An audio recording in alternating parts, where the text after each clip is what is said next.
pada dasarnya sekarang tuh banyak banget orang yang atau anak-anak nih mahasiswa yang memang mereka oke nih secara teknis, kerjanya bagus, terus rajin, tekun, tapi mostly mereka nggak punya kemampuan leadership gitu.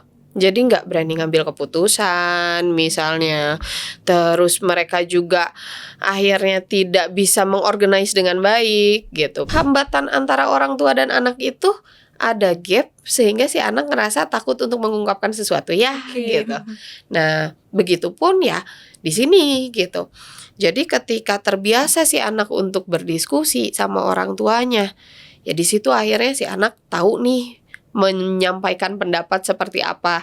Secara tidak langsung komunikasi pun di situ terbangun ya gitu. Si anak belajar berkomunikasi, belajar bernegosiasi. Orang tua pun gitu akhirnya, kalau orang tua perannya sebagai pemimpin ya bukan berarti harus bikin gap dan harus galak gitu, tapi memang jelas nih gitu batasannya gitu. Mungkin komunikasi bisa enak gitu karena si anak mau percaya sama kita, mau belajar, mau nerima. Kalau udah terbuka, ya itu akan lebih lancar mempengaruhinya gitu kan ya. Hai classmates, welcome to Edu Global Podcast. Hari ini bersama Mistika.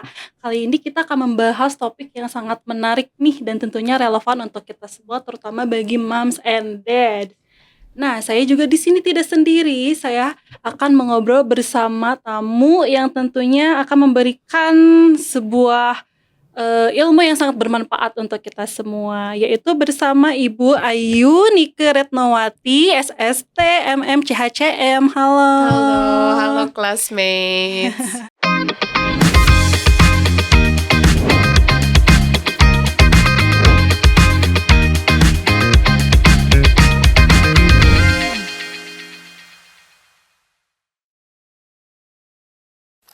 Iya, saya izin manggilnya Mam ya.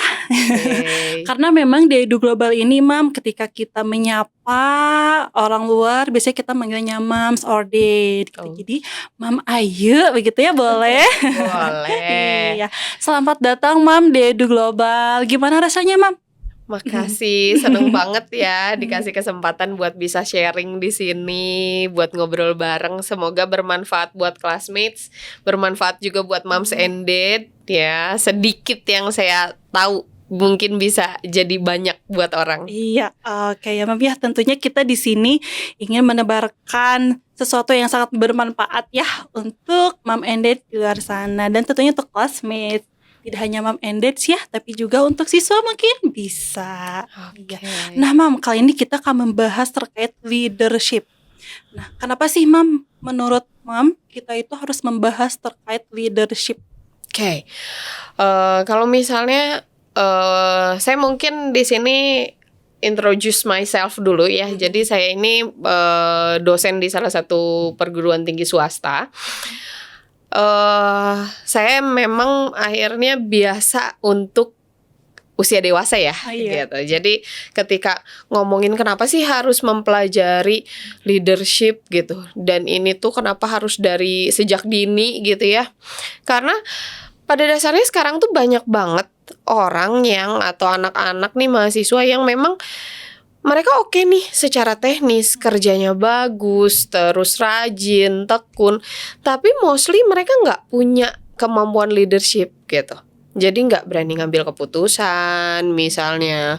Terus mereka juga akhirnya tidak bisa mengorganize dengan baik gitu. Padahal kan kalau rada seriusnya mah gitu, kita ini kan sebagai umat manusia pasti bakal jadi khalifah lah. Khalifah, Masya Allah, tabarakallah ya Mam. Kan pasti setidaknya memimpin diri sendiri lah ya. Itu hal yang paling basic gitu. Jadi itu tuh kayak basic banget yang harus kita punya pada dasarnya gitu.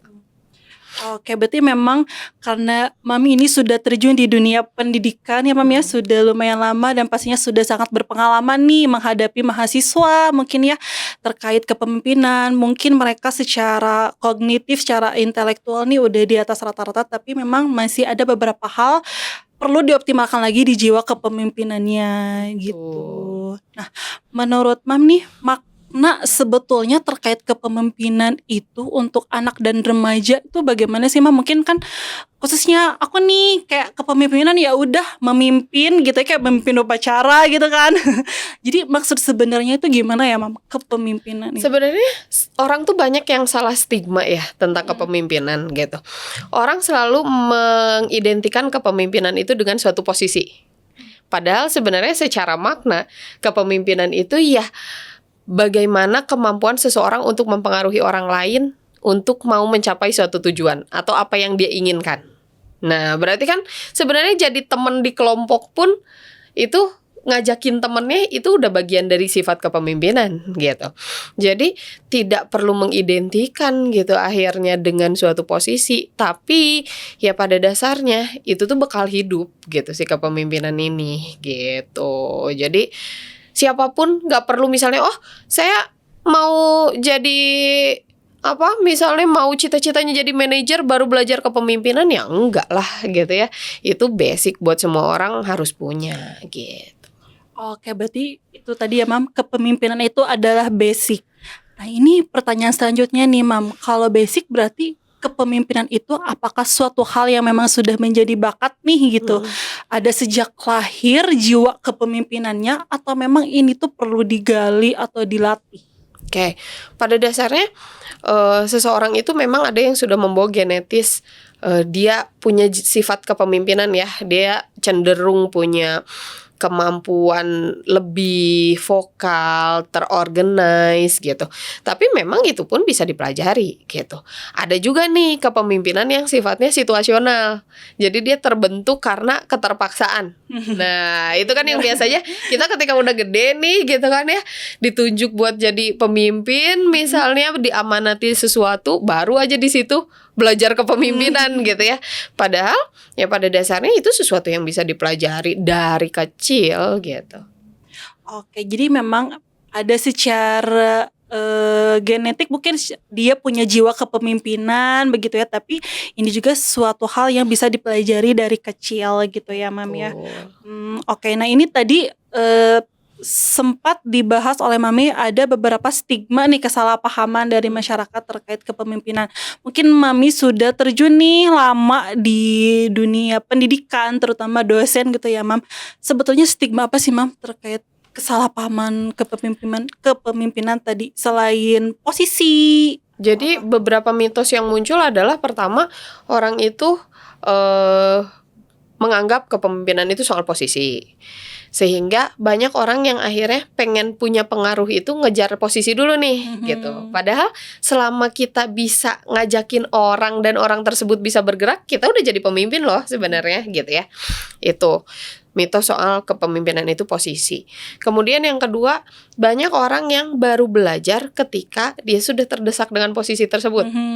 Oh, ini dilantik nih, ntar bulan depan misalnya jadi kepala sekolah baru nih. Aduh gimana ya gitu kan ya. Mulai tuh belajar gitu deh. Nah, terus ada juga mitos yang menyatakan bahwa pengaruh yang besar itu datang dari posisinya. Jadi ketika hierarkinya makin tinggi, pengaruhnya makin gede. Padahal kan belum tentu. Bisa aja justru kalau misalnya nih katakan Mistika posisinya ada di middle manager sebetulnya ya gitu. Tapi di sini Mistika dekat sama anak-anak, sama siswa gitu ya, dekat sama staff, kepimpinan pun ada akses. Ya otomatis di situ lebih powerful Mistika yang ada di tengah dong gitu kan ya. Nah, jadi sebenarnya itu soal pembawaan diri, soal sifat gitu, sehingga memang dibiasakan bahwa si anak itu sudah terbiasa dengan hal tersebut gitu. Oke, nah ini menarik sih ya, Mam ya, gitu terkait kepemimpinan. Apalagi kan Mam ini selama ini tuh di dunia mahasiswa gitu ya. Nah, sedangkan kan saya ini beberapa tahun ini terjun di dunia anak-anak sekolah dasar gitu ya, yang imut-imut, lucu-lucu gitu.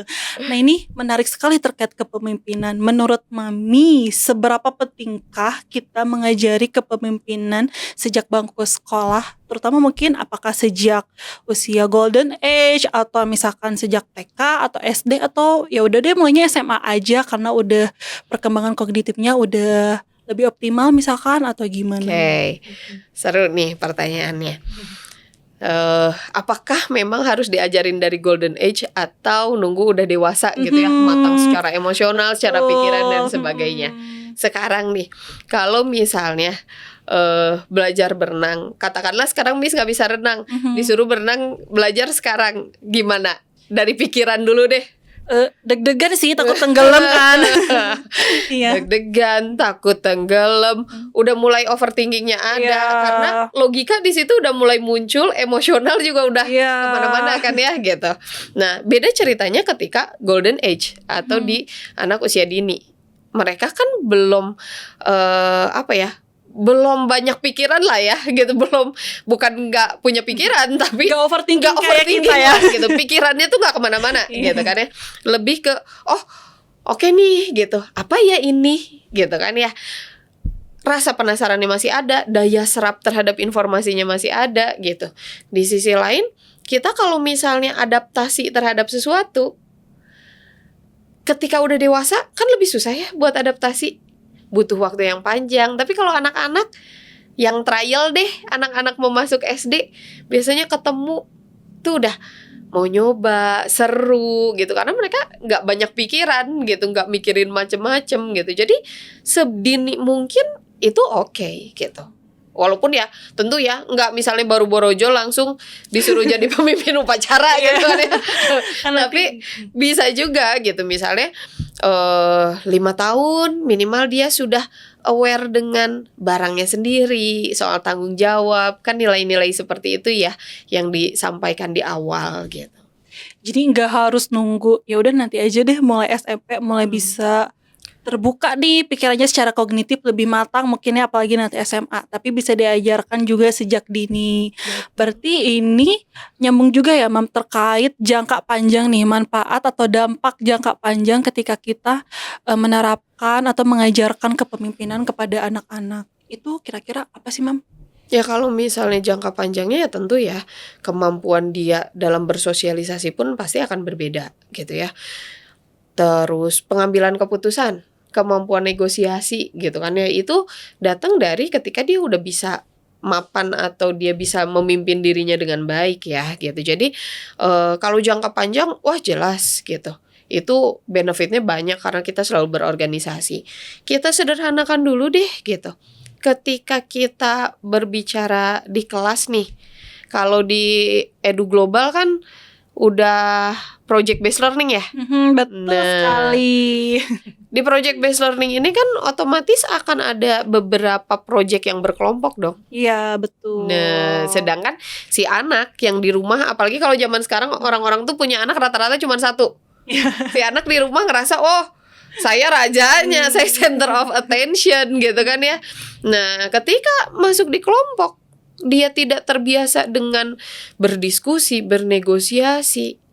Akhirnya mungkin kan bentrok tuh sama teman-temannya, berantem gara-gara tugas kelompok gitu kan ya. Nah, itu kan juga bagian dari kepemimpinan ya gitu. Value-value si pemimpin soal mau berkomunikasi, berkolaborasi, setia kawan misalnya. Nah, jadi bahkan ya di SD aja harus udah mulai karena kehidupan sosialnya sudah mulai berkembang lebih banyak gitu. Ya oke, berarti terkait nyambung tadi ke project based learning itu secara tidak langsung membangun jiwa kepemimpinan ya Mam ya. Karena memang di Edu Global sendiri kita itu ada program project based learning Mam. Ini sambil menjelaskan ya Mam ya. Dimana setiap bulannya itu anak-anak akan membuat project. Otomatis mereka secara kelompok nih belajar terkait hal-hal yang sudah mereka pelajari selama 1 bulan. Nanti ketika akhir bulannya mereka membuat project, otomatis itu akan per kelompok, di mana nanti mereka kan berdiskusi bagaimana nih kalau sama gurunya diberikan misi buatlah sebuah poster terkait misalkan etika berteman nih. Otomatis secara berkelompok tidak sengaja mereka akan berdiskusi, bagaimana ya caranya, lalu kolaborasi, itu secara tidak langsung ya Mam ya. Berarti kan dari situ aja mereka udah diajarin bikin planning ya. Iya betul. Nah, berarti kan planningnya seperti apa, organizingnya mereka ngebagi tugas akhirnya, terus pengaktualisasiannya seperti apa, terus mereka juga udah tahu nih, ini bener atau enggak ya, sesuai dengan mission yang diminta sama Miss nggak ya, gitu kan ya. Berarti kan sebenarnya manajemennya juga udah ada secara tidak langsung gitu ya. Itu yang saya juga agak surprise sih dengan Edu Global yang punya project based learning ini, karena ya kan di kampus pun ini sebenarnya baru beberapa tahun terakhir ya project based learning ini gitu. Di Edu Global ini anak kecil udah diajarin project based learning, kan berarti luar biasa gitu. Itu tidak akan struggle ketika mereka nanti di jenjang yang lebih tinggi gitu. Itu hebat banget sih menurut saya, karena kalau di mahasiswa saya pun gitu terkadang itu masih jadi sesuatu yang agak repot ya. Karena ya tadi mungkin ketidakbiasaan dalam berkoordinasi, bernegosiasi sama temennya gitu. Itu kan jadi tantangan ketika udah gede, egonya lebih gede, terus emosional juga akhirnya lebih banyak banyak variabel tambahannya ya gitu. Nah kalau anak-anak kan mereka dengan sudah terbiasa seperti itu, adaptasinya akan lebih mudah sebenarnya gitu. Dan jadinya mereka tidak kaget gitu ketika menghadapi nih di dunia mahasiswa ada temennya secara karakter, secara pemikiran berbeda, karena sudah terbiasa nih dari SD, dari sejak dini tadi ya kepemimpinannya gitu udah bagaimana cara menyikapi hal tersebut. Jadi aku harus seperti ini gitu ya. Enggak ya langsung kaget kok dia kayak gitu, gampang marah ketika orang lain berbeda nih keputusannya gitu ya Mam ya. Karena gak banyak juga ya Mam ya, sekarang di lingkungan kita juga kadang ada beberapa orang mungkin yang perlu dikembangkan lagi nih bagaimana cara menyikapi hal-hal yang tidak sesuai dengan keinginannya pasti. Karena kalau dilihat ya dengan sekarang justru berkembangnya teknologi, mereka lebih individualis kalau saya lihat ya, pada anteng sendiri-sendiri. Jadi ya negosiasi dan kolaborasi itu jadi kurang banget gitu. Kalau dulu kerja kelompok tuh zaman saya ya gitu. Kalau zaman saya tuh kerja kelompok tuh kayak masih seru aja gitu kan ya, bareng sama temen. Tapi kalau sekarang kerja kelompok tuh terlihat lebih menyulitkan gitu. Karena ya harus mengalahkan ego dan sebagainya ya gitu. Nah itu sebenarnya ya kelemahan dan kelebihan dari si teknologi. Makanya ya jadi orang tua kayaknya PR-nya sekarang lebih banyak ya gitu.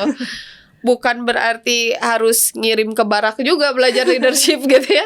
Tapi iya betul sekali. Iya, tapi bisa sesederhana dengan si anak terbiasa dengan bekerja kelompok dan sebagainya, itu sebetulnya sudah melatih gitu. Oke, terbukti tadi dengan program Project Based Learning itu secara tidak langsung memang membangun jiwa kepemimpinan bagi anak-anak. Nah ini mungkin satu hal yang ingin ditanyakan nih Mam, karena kan kita ingin membangun jiwa kepemimpinan anak sejak dini.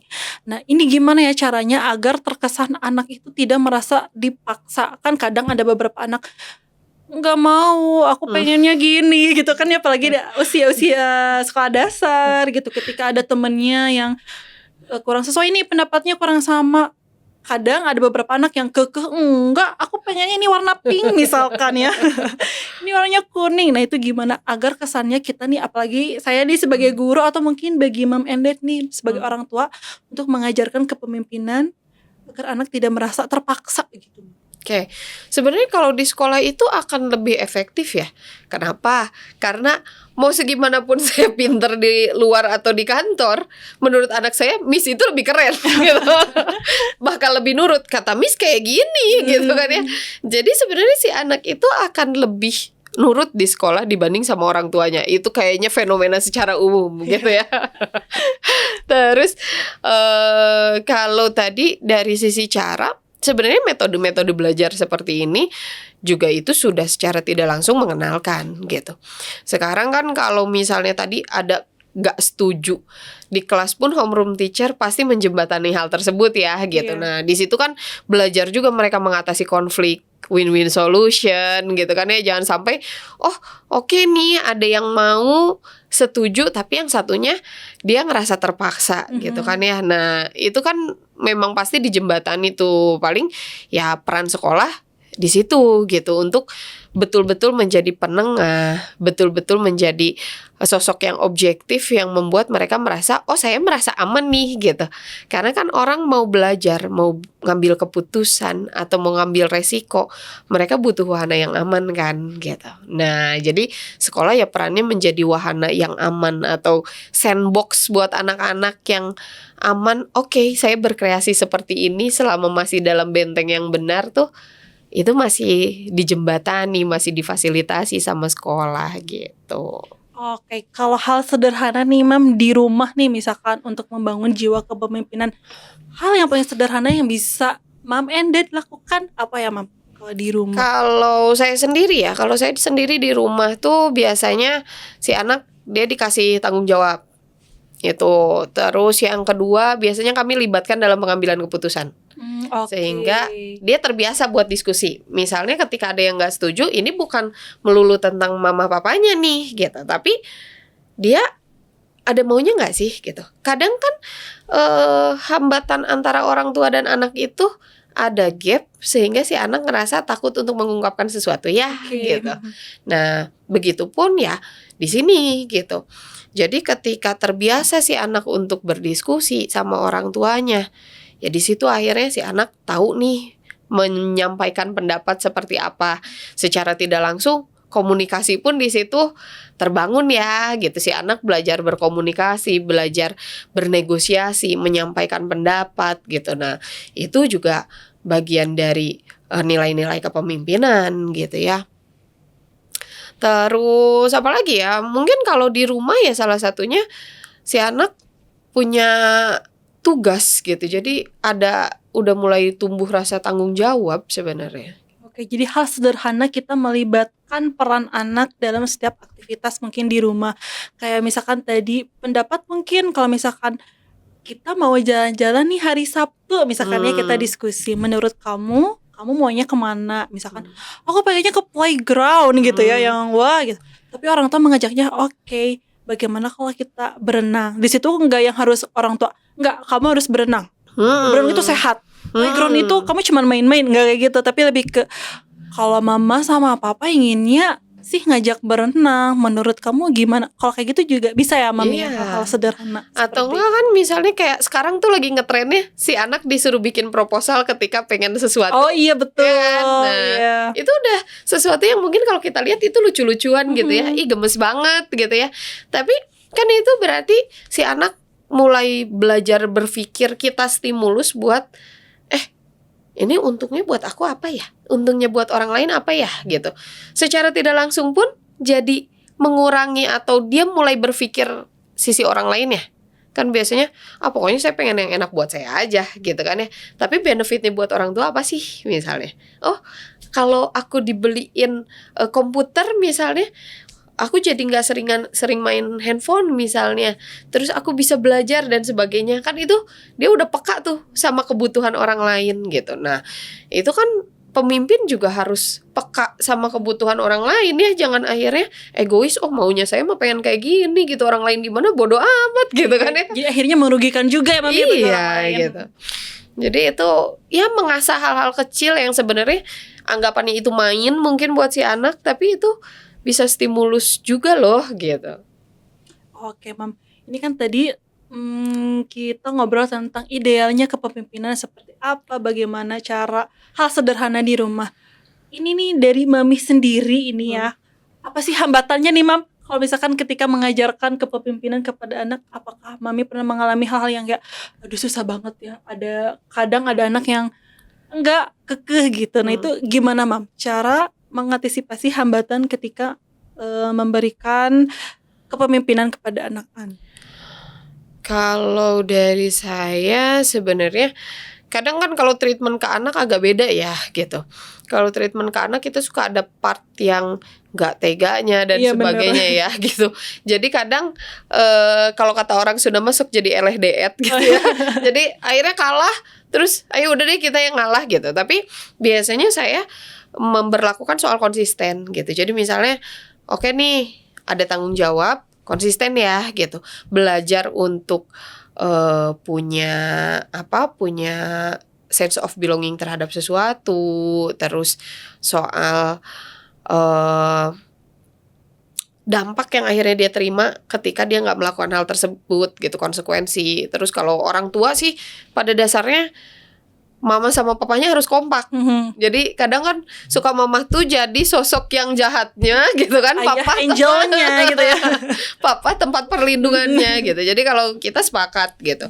Dan saya juga memberlakukan saya biasanya nyebutnya kalau di rumah tap in tap out gitu. Kalau Oke. misalnya saya udah mulai kesel nih gitu, udah nggak bisa handle, biasanya saya memilih untuk keluar, gi sama papa gitu. Nah, jadi si aturan kan tetap bisa konsisten ya, karena orang tua saling juga gitu. Nah, itu salah satunya. Tapi kalau perspektif lain ketika saya dengan mahasiswa gitu, terutama kalau mahasiswa kan udah dewasa dan mereka udah punya kekehnya tuh lebih gede ya sebenarnya dari anak-anak gitu, karena merasa lebih independen, udah dewasa dan sebagainya gitu ya.